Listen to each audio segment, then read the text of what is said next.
In this section, we will learn data types. Data type defines the values that a variable can take. Based on the data type of a variable, the operating system allocates memory and decides what can be stored in the reserved memory. Therefore, by assigning different data types to variables, you can store integers, decimals, or characters in these variables.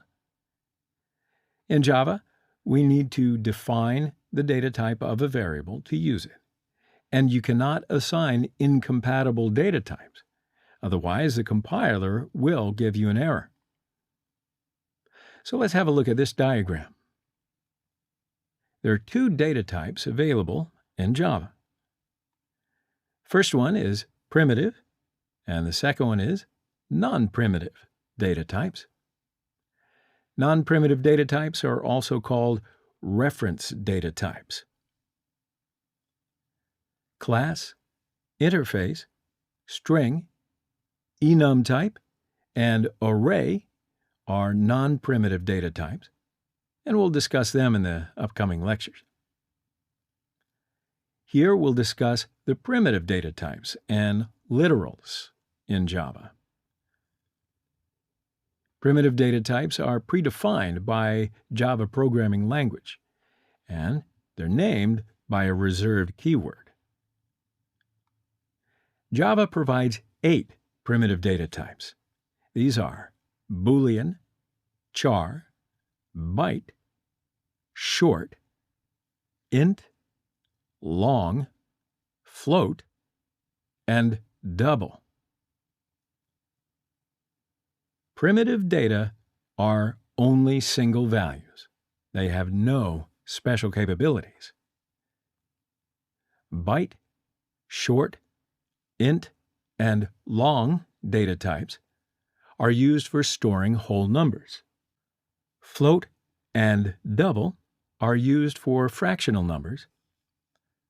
Char is used for storing characters. Boolean is the data type used for variables that holds either true or false. Now, looking at this slide, you see Java data types in the table. Byte.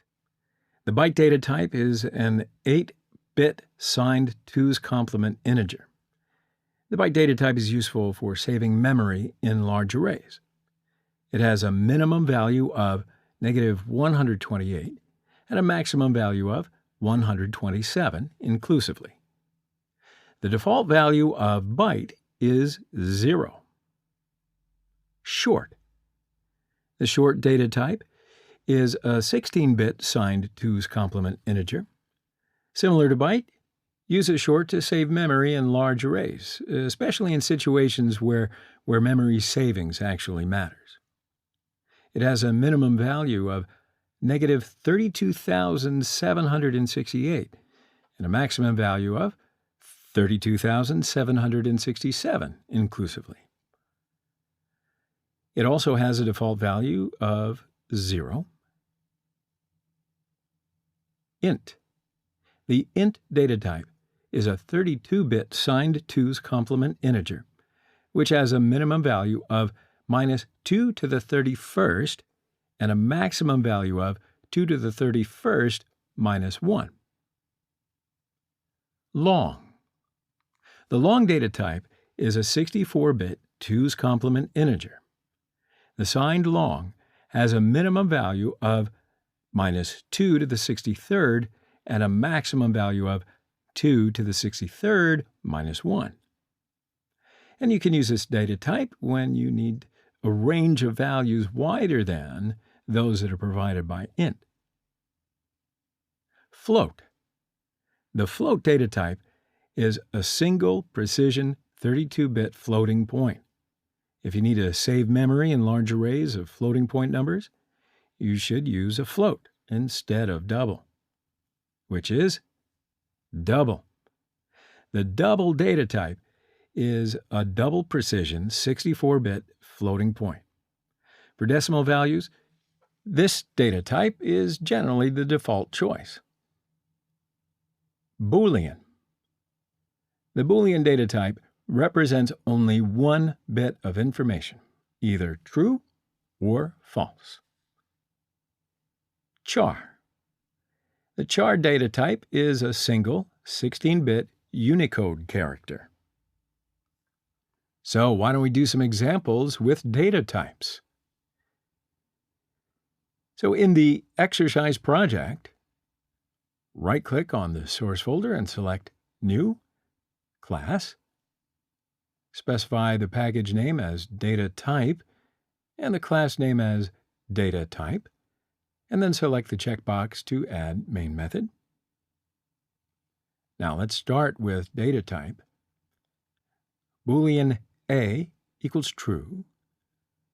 The Boolean type, of course, has two possible values, either true or false.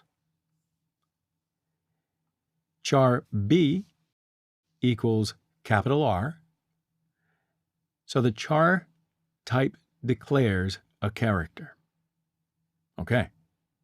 Byte C equals 12.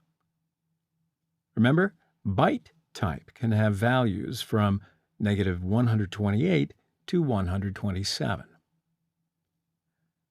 Short D equals -356. The short type can have values from -32,767 and 32,767. Int E equals 43,543. So the int type is generally used for numeric values. So now let's declare variable f with a long data type. The long type is used for large values. So capital L is a specific suffix for the long type. Another variable G with float as the data type. Remember that the float type is used for large values with single precision, and a capital F is the specific suffix for the float type. Another variable H with the double data type. So the double data type is used for large values with double precision. Okay? So now let's print the values of these variables on the screen by using the print method, which we know so well. And for that, we can use Control-Alt down arrow as our keyboard shortcut combination to copy the print method. Okay, so now let's change the variable name from A to H. All right, good. Let's run the code. And look at that, you see the results in the console.